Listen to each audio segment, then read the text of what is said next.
ज़रा तसव्वुर करें, एक सर्द रात बर्फ़बारी हो रही है और आपके घर के बाहर किसी के कदमों के निशान हैं, मगर ये निशान सिर्फ अंदर आने के हैं, बाहर जाने के नहीं।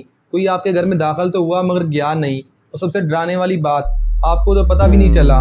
और फिर एक रात आपको अपनी छत से आवाज़ आती है, ऐसा लगता है जैसे कोई ऊपर चल रहा है। आप ऊपर जाते हैं, कोई नहीं मिलता। आप ये सोचकर नीचे आ जाते हैं कि शायद हवा थी या कोई जंगली जानवर। और इससे अगली रात फिर आवाज़ आती है, आप ऊपर जाकर देखते हैं मगर फिर से कुछ नहीं मिलता। आप अगली सुबह उठते हैं, बाहर सख्त ठंड है, हर तरफ बर्फ़ जमी हुई है। आप चाय बनाते हैं, जानवरों को चारा डालते हैं, नाश्ता करते हैं, सब नॉर्मल लग रहा है। लेकिन आपकी मेड ये बोलकर काम छोड़कर चली जाती है कि साहब जी इस घर के अंदर कुछ है। लेकिन इस बात को कोई सीरियस नहीं लेता। लेकिन फिर जो हुआ वो तारीख की सबसे बड़ी मिस्ट्री बन गई। ये किसी फिल्म का इंट्रो नहीं, एक सच्ची कहानी है जर्मनी के एक ऐसे फार्म हाउस की जहाँ 6 लोग मारे गए मगर कातिल आज तक नहीं पकड़ा गया। लेकिन इस केस में जो एविडेंस मिले वो इस केस को अपनी नौइयत का एक अजीब केस बना देते हैं, क्योंकि कातिल पूरी फैमिली को ख़त्म करने के बाद वहाँ से भागा नहीं। अगले 4 दिन तक वो इसी घर में रुका रहा। तो आइए फिर वहीं चलते हैं जहाँ से ये सब शुरू हुआ।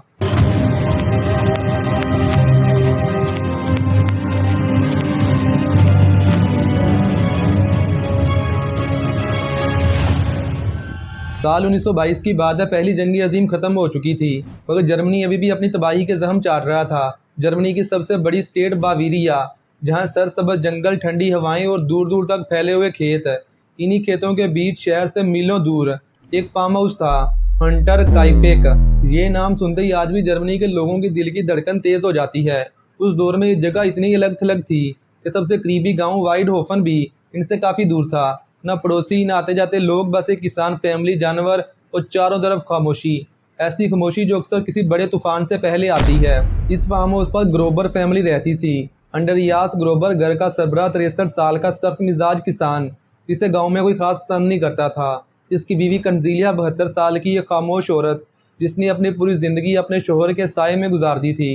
इनकी बेटी विक्टोरिया 35 साल की बेवा, जो 2 बच्चों को लेकर वापसी अपने माँ बाप के घर रहने आ गई थी। विक्टोरिया के बेटे की उम्र 2 साल, जिसका नाम योज़फ, और बेटी की उम्र 7 साल, जिसका नाम जूनियर कंजीलिया था। और घर की एक नई मुलाजमा मारिया, जो सिर्फ चंद दिन पहले काम पर आई थी। ये इसकी पहली नौकरी थी इस घर में और आखिरी भी। टोटल 6 लोग, एक फार्म हाउस और एक ऐसा राज जो आज 104 साल के बाद भी हल नहीं हुआ।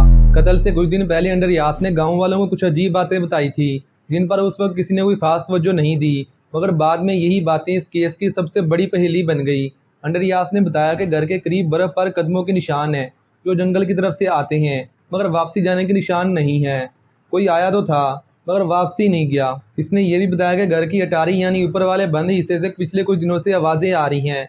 रात को खरखराहट, सरसराहट, जैसे वहाँ कोई चल फिर रहा हो। अंडरयास ने खुद ऊपर जाकर देखा मगर कुछ नज़र नहीं आया, लेकिन आवाज़ें फिर भी बंद नहीं हुई।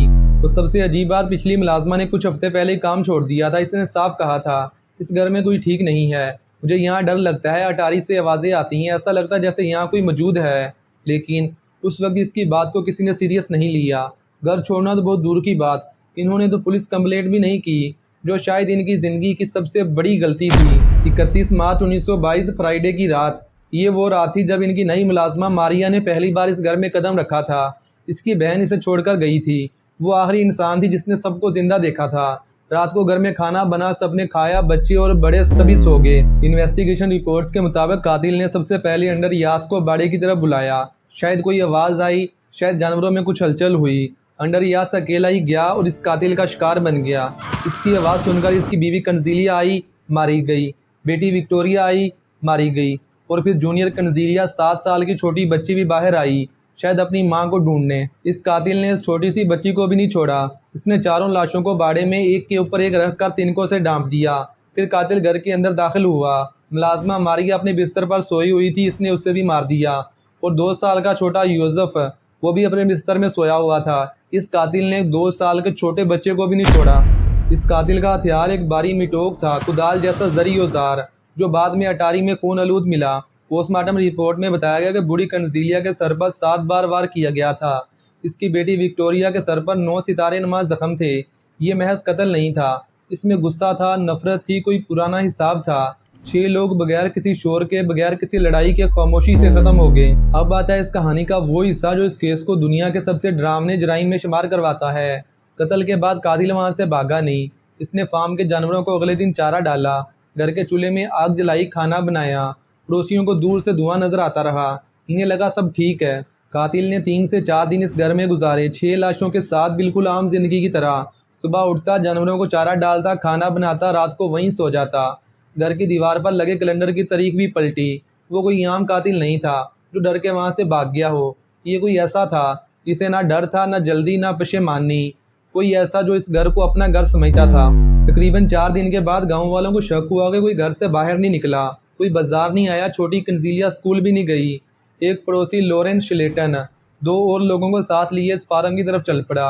घर का दरवाज़ा बंद था। वो बाड़े से इंटर हुए और जो इन्होंने देखा वो अपनी पूरी जिंदगी नहीं भूल पाए। चारों लाशें एक के ऊपर एक तिनकों से ढकी हुई, 3-4 दिन पुरानी। घर के अंदर गए तो मारिया और योसेफ भी मरे पड़े थे और घर बिल्कुल साफ सुथरा था, जैसे अभी अभी कोई यहाँ पर रह के गया हो। रिपोर्ट्स के मुताबिक 31 मार्च 1922 की रात को इनका कत्ल हुआ था। तो तकरीबन 4 अप्रैल को पड़ोसियों ने इनकी लाशें देखी थी। जब तक पुलिस आई तो बहुत देर हो चुकी थी। म्यूनिख से इन्वेस्टिगेटर ग्यूरी करेना ग्रोबर आए, मगर तब तक दर्जनों गांव वाले फार्म के अंदर जाकर सब कुछ दे चुके थे। सबूत बर्बाद, निशान मिट चुके थे। उस जमाने में ना फिंगरप्रिंट का जदीद निज़ाम था, ना डीएनए टेस्टिंग का कोई मैकेनिज्म। जो थोड़ा बहुत मिला वो भी इनकी लापरवाही की वजह से ज़ाया हो गया। इस केस को लेकर कई थ्योरीज सामने आई। इन्वेस्टिगेटर्स का प्राइमरी सस्पेक्ट वही लॉरेंस शिलेटन था जो घर में सबसे पहले दाखिल हुआ और लाशें ढूंढी थी। इसका विक्टोरिया के साथ पुराना ताल्लुक था और गांव में मशहूर था कि विक्टोरिया के छोटे बेटे योसेफ का असल बाप वही है। वो सबसे चौंका देने वाली बात, 1925 में जब यह फार्म हाउस गिराया जा रहा था तो लॉरेंस एक बार फिर वहां पहुंच गया। जब इससे पूछा गया कि तुम यहाँ पर क्या लेने के लिए आए हो, इसने कहा कि मुझे पता है कि कातिल ने लाशों को ज़मीन में क्यों नहीं दफन किया, क्योंकि ज़मीन जमी हुई थी, गहरा नहीं गाड़ सकते थे, इसलिए कातिल ने लाशों को बाहर रहने दिया। ये सुनकर सभी हैरान हो गए कि एक पड़ोसी को इतना सब कैसे मालूम हो सकता है कि कातिल ने क्या किया और क्यों किया। इस पर मुकदमा भी चला, लेकिन हर बार वो बच निकलने में कामयाब हो गया। दूसरा सस्पेक्ट एक ऐसा शख्स था जो इंतहाब पसंद ग्रुप ऑफ फ्री कॉर्पस उबरलैंड से जुड़ा हुआ था, मगर इसके खिलाफ भी कोई ठोस सबूत नहीं मिला। तीसरी थ्योरी ये भी है कि कोई नामालूम आवारा मुजरिम पहले ही अटारी में छुप गया था और कई दिन तक वहीं रहा। जंगल से आने वाले वो बर्फ के निशान भी इसी तरफ इशारा करते हैं।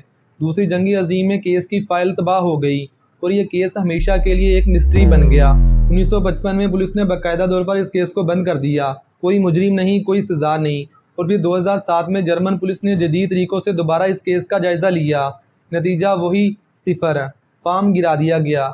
आज वहाँ जगह खाली है, कोई इमारत नहीं, कोई निशान नहीं, बस वो खाली मैदान है जहाँ कभी एक घर था और 6 जिंदगियाँ। तो इस वीडियो के आखिर में एक सवाल जो मैं आपके लिए छोड़ के जा रहा हूँ कि क्या कातिल पहले ही अटारी में छुपा हुआ था? क्या ग्रोबर फैमिली कई दिनों से कातिल के साथ एक ही छत तले रह रही थी और इन्हें पता भी नहीं था? तो सबसे बड़ी बात, जब अंडरयास अटारी चेक करने के लिए आया था तो क्या उस वक्त कातिल वहीं था, सांस रोके हुए कोने में दुबका हुआ, या फिर कातिल कोई और ही था, तो जाना पहचाना चेहरा ऐसा जो आया, काम किया और गायब हो गया?